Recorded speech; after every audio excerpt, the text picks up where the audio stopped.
नमस्कार मित्रों, मैं महावीर सिंह चौहान बमन गांव से। मित्रों, आज के इस वीडियो में हम बात करेंगे एक देश एक शिक्षा के ऊपर। अक्सर हमारे देश में चर्चा होती है कि एक देश एक चुनाव होना चाहिए, एक देश एक कानून होना चाहिए, लेकिन क्यों हम बात नहीं करते कि एक देश एक शिक्षा भी होनी चाहिए। हमारे देश की शिक्षा में इतनी असमानता क्यों है? क्या शिक्षा पर सबका समान अधिकार नहीं होना चाहिए? क्या एक देश एक शिक्षा नहीं होनी चाहिए?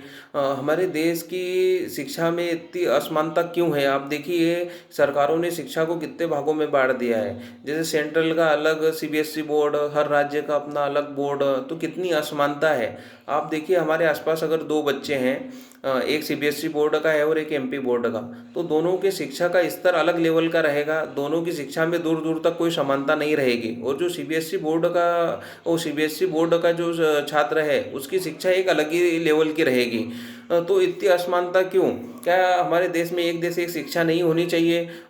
इतनी असमानता क्यों? और ये जो शिक्षा में असमानता होती है ना, इसके कारण, और सरकारों ने जो शिक्षा का बाजारीकरण कर दिया, इसके कारण क्या हो रहा है कि आप देखिए, माता पिता के ऊपर भी इतना आर्थिक भार पड़ रहा है कि अगर मैं बात करूं कि हमारे समय में आप देखिए कि हमारे जो पुराने सीनियर रहते थे, हम उनकी कितनी भी फटी पुरानी पुस्तकें रहती थी उनको खरीद लेते थे और अपने काम में ले लेते थे, पूरा साल उन्हीं से पढ़ते थे।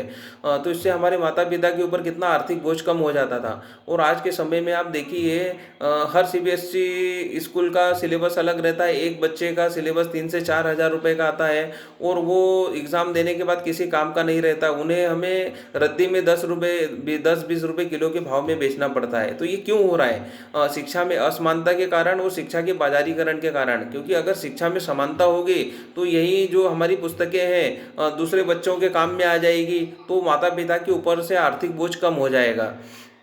दूसरा, आप देखिए कि कोई भी माता पिता अपने बच्चों को प्राइवेट स्कूल में पढ़ाना नहीं चाहता है, लेकिन समस्या क्या है उसके सामने कि सरकारी स्कूलों की हालत इतनी ख़राब है कि उसे न चाहते हुए भी प्राइवेट स्कूलों में भेजना पड़ता है कि मेरा बच्चा अच्छे से पढ़ लिख जाए, क्योंकि सरकारी स्कूलों की हालत इतनी ख़राब है।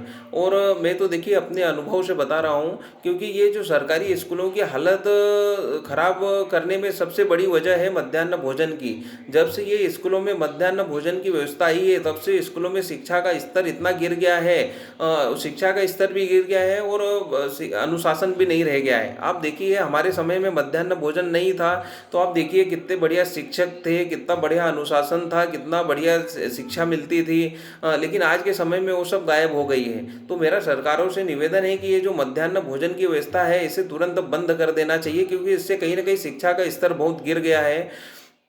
दूसरा क्या रहता है कि आप देखिए कि जो शिक्षक रहते हैं, अब उस शिक्षकों को भी इतना अतिरिक्त काम दे दिया जाता है कि वो कहाँ शिक्षा पर ध्यान दे पाते हैं। तो सरकारों से निवेदन है कि शिक्षकों को केवल एक ही काम देना चाहिए, कि शिक्षा, उनका एक ही काम है शिक्षा देने का।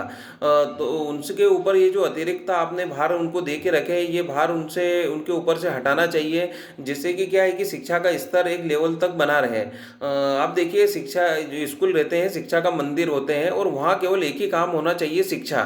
और आप देखिए कि हमारे देश में देखिए ये भी सरकारी स्कूल है, और इसके विपरीत अगर हम बात करें कि नवोदय विद्यालय है, वो भी सरकारी स्कूल है, लेकिन वहाँ इतनी बढ़िया शिक्षा क्यों है, वहाँ इतने अनुशासन क्यों है?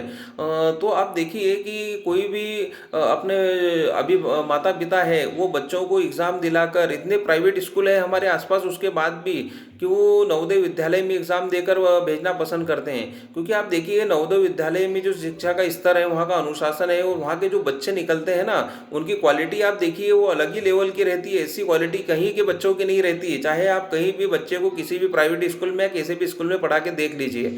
तो इसीलिए लोग वहाँ भेजना पसंद करते हैं। तो ऐसा क्यों? ये भी तो सरकारी स्कूल है ना। तो क्या, जब नवोदय विद्यालय भी सरकारी स्कूल होकर ऐसी शिक्षा दे सकते हैं, तो क्यों हमारे सरकारी स्कूल ऐसी शिक्षा नहीं दे सकते? तो ये क्या रहता है ना कि इसके पीछे सरकारों की जो मंशा रहती है ना, कहीं कहीं वही सही नहीं रहती है। अगर सरकारें चाहे ना, तो सभी स्कूलें नवोदय विद्यालय की तर्ज पर विकसित हो सकती है, उनमें इतना शिक्षा का स्तर हो सकता है, इतना बढ़िया शिक्षा का स्तर हो सकता है। लेकिन सरकारें चाहती नहीं कि सबको समान शिक्षा मिले, शिक्षा पर सबका समान अधिकार हो, क्योंकि सभी लोग पढ़ लिख जाएंगे, तो ये लोग फिर रोजगार मांगेंगे, रोजगार हमारे पास है ही नहीं। और सभी लोग पढ़ लिख गए तो ये अपना हक मांगेंगे। तो और सब लोग पढ़ लिख गए तो फिर मेहनत मजदूरी कौन करेगा? इसलिए सरकारें चाहती ही नहीं है कि एक देश एक शिक्षा हो। तो मित्रों क्या है कि अभी जैसे हम एक घटना की बात करें, सागर जिले की है। तो देखिए शिक्षा का स्तर क्या है कि वहाँ पर जो शिक्षक है उनको 40-50 हज़ार रुपये में सरकार ने भर्ती किया।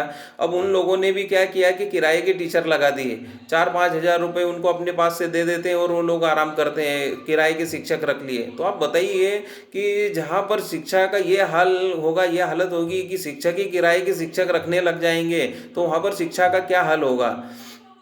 तो मित्रों हमें क्या, हमारी सरकारों से ये मांग करना चाहिए और हम सबका ये मैं बोलता हूँ कि हम सबकी ये जिम्मेदारी है कि हम जैसे ही मांग करते हैं कि एक देश एक कानून होना चाहिए, एक देश एक चुनाव होना चाहिए, ऐसे ही हमें सरकारों से मांग करनी चाहिए कि इस देश में एक देश एक शिक्षा होनी चाहिए, शिक्षा का एक ही बोर्ड होना चाहिए जिससे सबको समान रूप से शिक्षा मिले, क्योंकि शिक्षा पर सबका समान अधिकार होना ही चाहिए।